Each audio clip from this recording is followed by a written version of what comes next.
The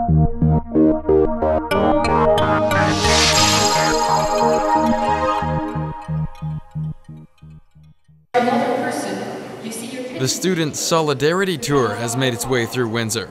Students and community members showed up to hear what 3 students from Quebec had to say about protesting tuition hikes as they're in the midst of a 155-day student strike. Ontario students are not only inspired by what's been happening in Quebec, but are very interested in understanding how students have been able to oppose for so long in Quebec tuition fee increases, to the point that in Quebec students pay the lowest tuition fees in the country, whereas in Ontario we actually pay the highest tuition fees in the country.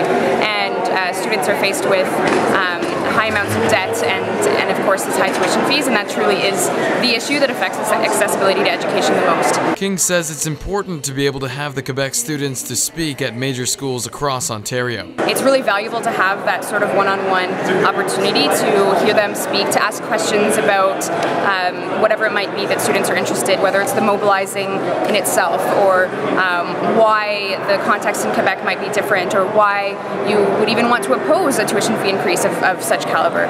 In Ontario, we've seen actually a very similar percentage increase over a similar amount of time that the Quebec government is proposing. Post-secondary tuition fees have increased 71% in Ontario since 2006. Social movements like this don't happen overnight, and that it takes time to build and mobilize and convince people that what you're defending is the right cause, right?